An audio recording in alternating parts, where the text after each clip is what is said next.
38 hours of her locked in a cage with no food, water, or any place to relieve herself. You need to go back to the United States today.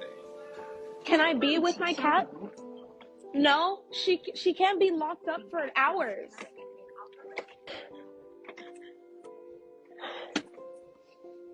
Right, but like, does anybody care that she's an animal that like hasn't eaten or?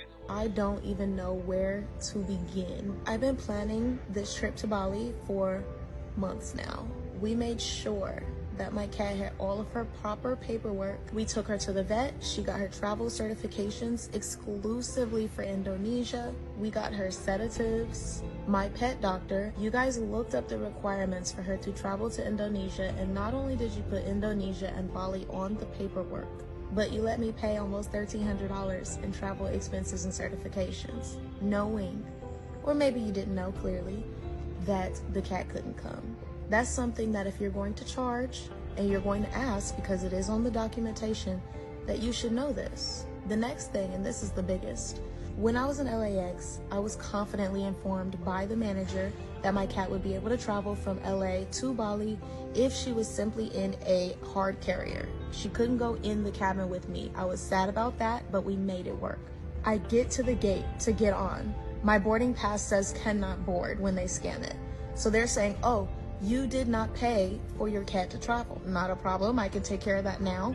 They charged my card 4 times, 3 different amounts. Once I pay for her, we make it all the way to Taiwan. I am in the airport by myself in Taiwan right now. I have traumatized my cat. I have sedated her. I have starved her. She has been in a cage for almost 15 hours now with no food and nowhere to relieve herself.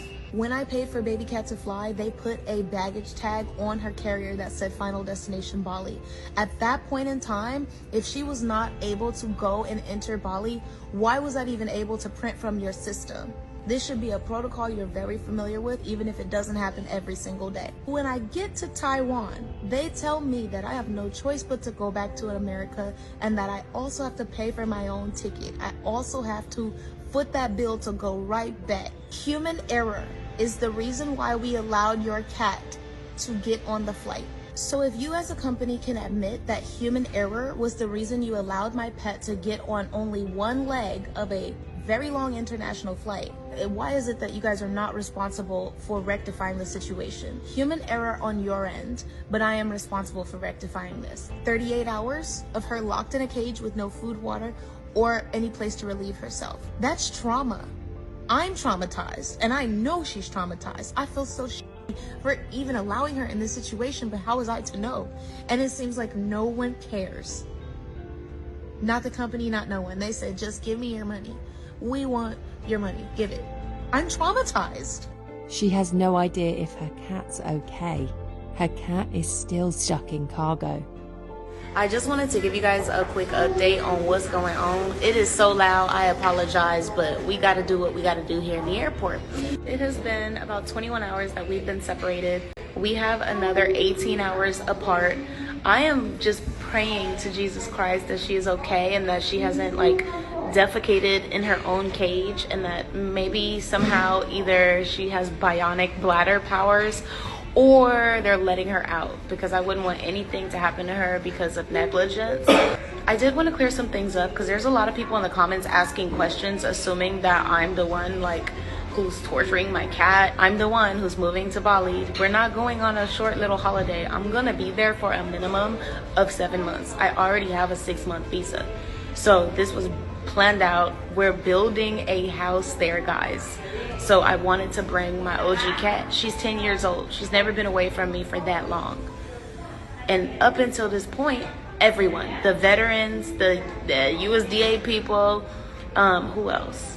Even the airlines, everyone was under the impression that the cat was going to be able to enter Indonesia without a problem. Indonesia is so many islands, you have to look island by island, because what they do in Jakarta, they may not do in Bali. You can't bring no cats to Bali, but you can bring the cats to Jakarta. So these are things that are so specific. How would I know? You know, if I look up Indonesia and we say, okay, the cat stuff's okay, at the end of the day, there's so many different checkpoints where someone could have said no, and no one said nothing about anything until we got all the way here. Update, you guys, I just got to my mom's house. Me and baby cat are safe. She is now eating and drinking, and she's fine, although she smells terrible. She definitely peed in her cage and threw up. And when I landed, there was a gate agent, and he was like, Nina, come with me. And he knew immediately who I was. And there was a lot of explanation, a lot.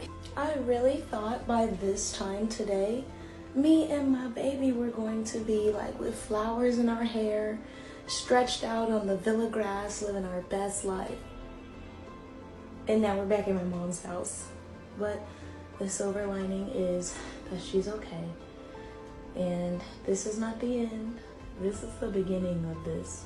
Because everybody, including all of the gate agents and whoever that last guy was who said he worked for the airport, the way that he greeted me when I first got off the plane immediately let me know they knew this was such a big deal. And there's been a lot of realizations and lessons. I will go crazy if I ever lost my cat. So I don't even know if I'm ready to be a mother. I have too much love inside of me to lose. Mama. That tail tells me everything I need to know. She feels safe. Look at that tail. New fear unlocked.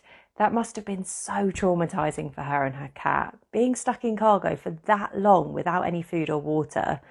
I can't even begin to imagine how worried she must have been. But we're just so glad to hear that her cat is back home and safe. Moving abroad with a pet can't be easy, and one of her followers could sympathise with her struggle. They said, for people saying it's your fault, they clearly don't know the effort and protocol that owners follow to move a pet. The situation clearly isn't her fault, right? Her vet and the airline gave her the all clear, and she's forked out thousands for that as well. I'm just wondering how they could make such a bad human error, and we're not alone in this. I am so sorry this happened. I can't believe someone didn't just Google, can I bring my cat to Bali? I Googled it and it clearly states it is prohibited to transport dogs or cats to or from Bali to avoid the spread of rabies in Indonesia. I want to know though, have you ever flown with your pet? What was your experience like? Let us know down in the comments below.